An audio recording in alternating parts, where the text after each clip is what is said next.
This is a documentary project made by Group 10 for our Gender, Ethnicity and Class course. Please tune in and I hope you can enjoy the end product of our documentary.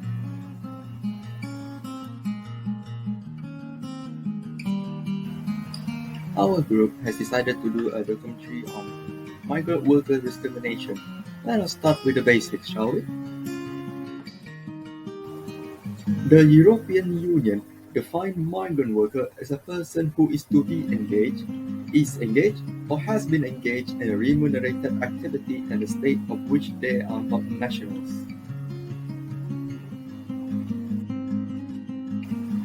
On the other hand, Britannica defined discrimination as the intended or accomplished differential treatment of persons or social groups for reason of certain generalized traits. The target of discrimination are often minorities, but they may also be majorities. For the most part, discrimination results in some form of harm or disadvantage to the targeted persons or groups.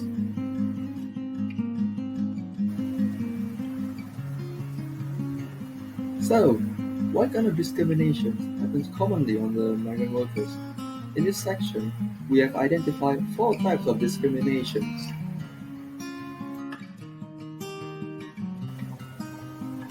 We have identified direct discrimination, indirect discrimination, structural discrimination, and lastly, statistical discrimination.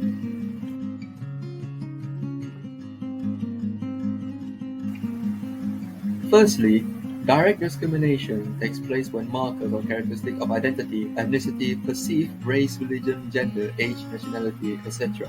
are used as the basis for treating persons differently, where no legal or objective justification exists for differential treatment. Next, indirect discrimination takes place when the application of regulation and procedures has the effect of discriminating against members of specific identity groups.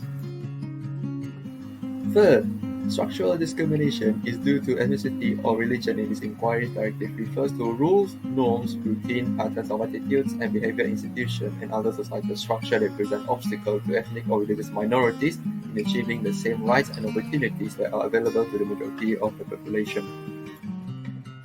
Last but not least, statistical discrimination refers to situations in which, when selecting between different individuals, a selecting agency uses the average characteristic of groups that these individuals belong to as proxies for the characteristics of the individuals in lieu of direct measurements of these characteristics for the individuals. In this part of the video, we will be focusing on the migrant workers in Malaysia. Based on the data given by UN Migration, as of 2018, Malaysia is expected to have more than 4 million migrant workers, and this number will only keep increasing as time goes on. In the next section, let us watch a short video made by Malaysian Trade Union Congress regarding migrant workers in Malaysia.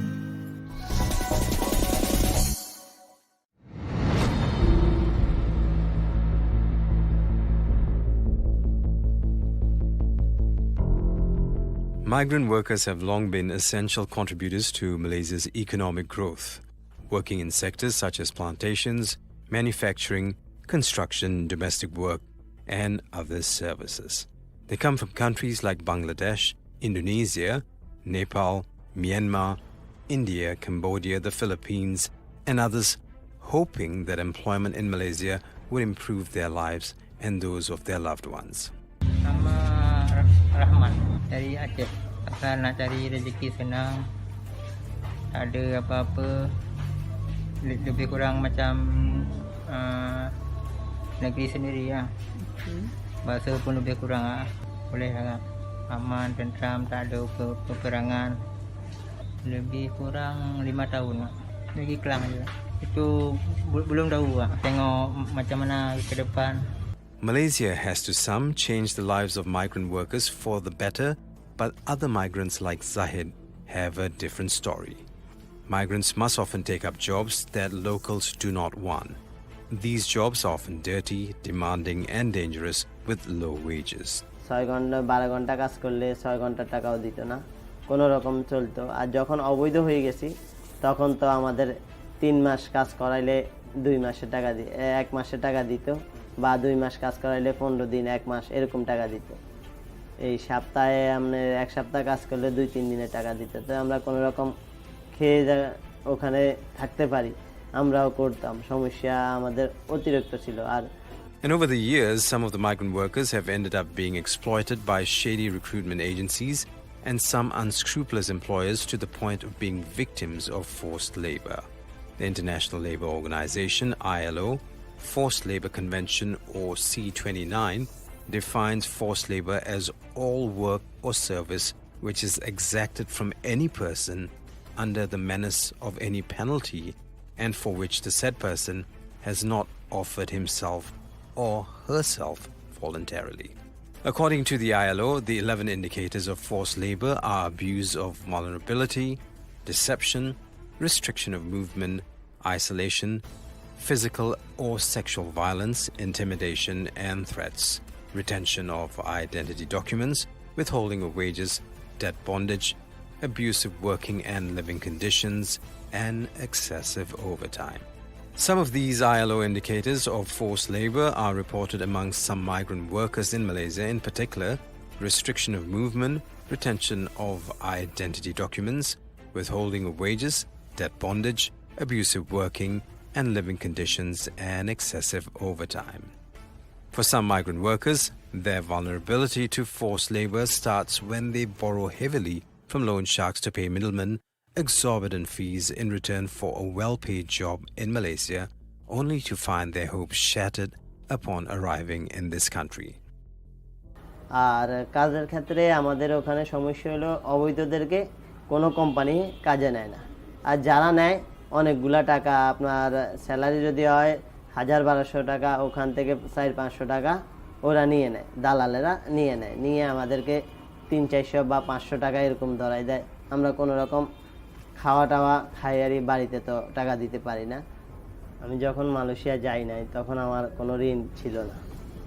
ঋণ না থাকার কারণে আমার তাই ভালো ছিলাম, আমার মন মানসিকতাও ভালো ছিল। এখন আমি মালয়েশিয়া গেছি, যাই ওখানে এত টাকা দিয়ে গেছি, 3,80,000 টাকা দিয়ে গেছি। আবার ওখানে প্রায় 4 লাখ টাকার উপরে আমি ভিসা করার জন্য দিছিলাম, কিন্তু আমি সব মাইর খাই। এখন আমি প্রায় 8 লাখ টাকা 8.5 লাখ টাকার মতো ঋণ নিয়ে এখন দেশে আছি আপাতত। আমি যদি এগুলা জানতাম তাহলে আমি মালয়েশিয়া যাইতাম না, কখনো না। Migrant workers like Zahid have since returned home but remain saddled with the pile of debts incurred for their costs of migration to Malaysia. The debts aside, perhaps even more painful is recounting the bitter experiences, especially the below par, unhygienic living conditions and abusive working conditions they were forced to endure. But for these workers, the nightmare begins soon on arrival at the Kuala Lumpur International Airport, as they find themselves at the mercy of their labor agents and employers. সর্বপ্রথম যে কোম্পানিতে আমার নিছিল, ওই কোম্পানিতে 2-3 মাস আমার রাখছে খুব খারাপ জায়গায়। যে রুমে 2 জন বা 3 জন হাইস্ট থাকা যায়, ওই রুমেও আমরা 8-10 জন 15 জন করে থাকছি। থাকা তো এইভাবে, আর খাওয়া তো আরও সমস্যা বেশি। একবেলা খাইলে আরেক বেলা খাওয়া যায় না, এই আরই।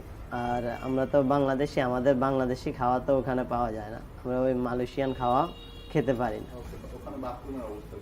ওখানে একটা বাথরুম 15-20 জনে ইউজ করা লাগবে, অনেকক্ষণ পর ইয়া হইতো আরই, এই আরই। আমরা থাকতাম, অনেক কষ্ট করে থাকতাম ওই জায়গায়।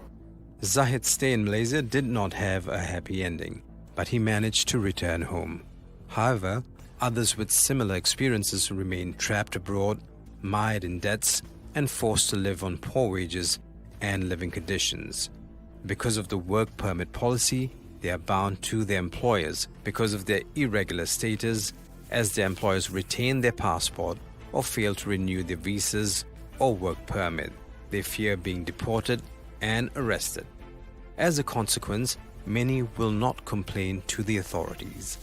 Forced labor does not merely mean being forced against your will. Forced labor includes workers being deprived of the basic human rights and the rights of a worker. The working and living conditions of many migrant and local workers in Malaysia simply underline the fact that forced labor is a serious issue in Malaysia. For years, middlemen have been profiting greatly from trafficking migrant laborers, making them pay huge amount of money, which force the workers to take out loans from these moneylenders. The moneylenders will start charging them exorbitantly high interest. This is the vicious practice. So what can we do to create a better future and livelihood for the migrant workers? Let's see what can we do about this problem and also hear a few messages from Mr. Muhammad Fendi, the Deputy President of MTUC. Malaysia can, however, prevent this situation from happening in the future by ensuring that all workers are protected against such abuse. Labour and anti-trafficking laws are strictly enforced. Potential victims have access to legal remedies regardless of legal status. Abusive employers are brought into justice. And all stakeholders such as the Malaysian Trades Union Congress are working together to address this issue and protect workers' rights. On behalf of the MTC leaderships, I call upon all the stakeholders, especially the governments, to focus on the issue of forced labor. This is an issue that affected all the workers, either local or migrant workers, documented and undocumented, as well as Malaysian economic developments. Malaysia should ratify the ILO 2014 Forced Labor Protocol to show our commitment that as a country we will act to prevent forced labor, protect the workers from this issue, and enforce the labor laws, strengthen the partnerships, and develop and implement a national action plan on the forced labor. MTC, we are firm on our stand that the labor right of all workers should be respected and upheld all the time, and those forced labor should never be tolerated. We must bear in our mind that all workers, regardless of the nationalities, have contributed tremendously to the Malaysian economy growth over the year. Lastly, we ask workers to encounter this violence of their labor rights and those to other workers to report to the MTUC. Together, we can contribute to Malaysia that is free from the forced labor. MTUC, we are committed to join hands with the government and employer to strengthen the tripartite spirit. But at the same time, we will continue to safeguard the interests of the workers at all levels, at all time, to enhance the protections from them in the holistic manner for their betterments and also for the national building. Thank you very much.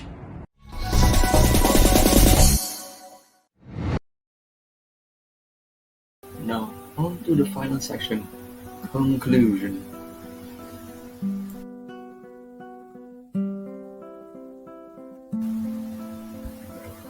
In conclusion, migrant worker discrimination is a serious issue that involves human life and their livelihood. We need to take actions against people who are actively involved with this type of discrimination in order to protect the migrant workers from being exploited by their employer. Government and private sectors need to play their role as well, because migrant workers are important workforce to the country, and to the core, they are just human like the rest of us. Thus, everyone deserves their human rights to be respected. If we can create a workplace without the needed hostility and malicious intent, everyone can enjoy the living on the same level.